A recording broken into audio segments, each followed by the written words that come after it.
राज्यात बंगल्याच्या बाहेर काय? तेच आज अशा पद्धतीच्या बॉम्ब फेकण्याची भाषा करतात. एक मोठा पण योग बॉम्ब फेकणं. कोण बॉम्ब फेकणार? संजय पाटील बॉम्ब फेकणार. अरे काय बोलणं आणि करण्यामध्ये कोणाला फेकूनच दाखव हिंमत असेल तर. एवढे आम्ही गांडून आहे तो. उद्धव ठाकरेंचा सैनिक एवढा गांडून आहे, कळलं का? त्यांनी अशा गोष्टी कार्यकर्ते असेल, माझ्यासोबत 100 कार्यकर्ते. अहो नाही हो, कार्यकर्त्यांना भेटायला तर उतरला तर पाहिजे घरून. तिसऱ्या माळ्यावरून चौथ्या माळ्यावर ते बरं त्याचं घरच कोणाला माहिती नाही. कोण म्हणतं भांडूपला राहतं, कोण म्हणतं मुलुंडला राहतं, कोण म्हणतं अन्य ठिकाणी राहतं. आधी घराचा पक्का पत्ता द्यायला सांगा. त्यांनी जास्त आवाज करू नये. जर माझं तोंड उघडलं तर संजय पाटलांना या भागामध्ये फिरणं कठीण. अशा सगळ्या क्लिप्स माझ्याकडे आहेत. अशा क्लिप्स माझ्याकडे आहेत. फिरू शकणार नाही. परंतु तरी सुद्धा माझा अजूनही त्याच्यावरती प्रामाणिकपणे प्रेम आहे. त्यामुळे त्यांनी या गोष्टी दादागिरीच्या आणि आमच्या विरोधातल्या गोष्टी करू नये. राजूल पाटील त्या दिवशी अनेक बॅनर लावले होते सर. दहशतवादी आहेत ते. कोण? संजय दिना पाटील. दहशतवादी. संजय पाटील दहशतवादी. कुठली दहशत त्यांनी केली? कुठली दहशत केली? काय केलं ते? कुठल्या दहशतविषयी काही नाही. हे सगळ्या गोष्टी आहेत. या पक्षात ते घेऊन फिरतील 2-4 काय त्या गाड्या कुठल्या तरी असतात त्या पोलिसांच्या, त्याच्यासाठीच ते गेले असावेत बहुतेक. पण ते म्हणते की मला पोलीस बंदोबस्त देऊ नका. पोलीस बंदोबस्त दिला तर मी मारू त्यांना पोलीस बंदोबस्त पाहिजे होता म्हणूनच गेले. संजय पाटील हा अत्यंत शो बिझनेस आहे.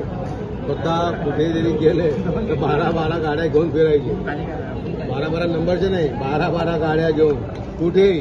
त्याच्यात ती जे आहेत ना 12 गाड्यात बसणारी लोक हेच तो त्याचे कार्यकर्ते. बाकी एकही कार्यकर्ता शोधून सापडणार नाही. संजय पाटलांना माझं आव्हान आहे की साधा शिवसैनिक सुद्धा तो घेऊन जावा. माझा उद्धव साहेबांचा एक सैनिक त्यांनी घेऊन दाखवा.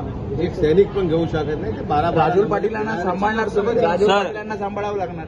पुढची लोकसभा मिळेल तर ना, मिळेल तर पुढची लोकसभा मिळेल याची शंका आहे हो त्यांना. हे आता त्यांना काय म्हणतात त्यांना पानापुरले देणार म्हणून.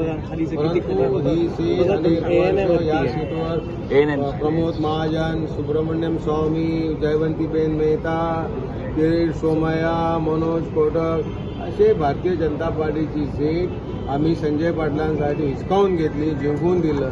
त्यांनी गद्दारी केली. आता काय भारतीय जनता पार्टीत सीट काही त्यांना सोडणार नाही. त्यामुळे त्यांनी आता ह्या सगळ्या अपेक्षा ठेवल्या की परत खासदार आहे. 10 वर्ष घरी होते उद्धव साहेबांनी त्याला आमच्या डोक्यावर मारून त्याला आम्ही खासदार केलं शिवसैनिकांनी. सर राजूल पाटील नक्की कोणासोबत आहे? कारण त्या दिवशी राजूल हो त्यांचे बॅनर्स. राजूल पाटील आमच्या पक्षात याचं कारण असं आहे की राजूल पाटीलला पक्ष सोडायचा असेल तर त्यांना 42 ते 43 नगरसेवक घेऊन जावे लागते. त्यामुळे ती काही जाऊ शकत नाही. त्यामुळे तिला आमच्या पक्षात राहणंच गरजेचं आहे. मन मारून राहील तुमच्या पक्षात? ठीक आहे, मन मारून राहील कसं पण राहील. पण ते आमच्याबरोबर राहणे आहे. पण पक्षाच्या बैठकांमध्ये त्यांना बोलवणार का? ते उद्धवची ठरवतील. Okay, thank you sir. Sanjay Patil Sanjay Raut का कौशा और नहीं. संजय पाटिल ने जो स्टेटमेंट दिया उस स्टेटमेंट को जवाब दिया है कि हम भी मजबूत है, हम भी स्ट्रांग है. ऐसी धमकी देने की बात करो मत. हम लोग भी आप जिधर चाहे उधर आने के लिए तैयार है. हम फाइट करने के लिए तैयार है. तो वो बात करें नहीं, धमकी की बात हमको करें. लेकिन सर पहले आपके ही पक्ष में था, जब धमकी की बात करते हैं तब किस तरीके से नजर देखते हैं? धमकी कभी देना चालू किया जब 4 पुलिस की गाड़ी साथ में घूमते तब ना.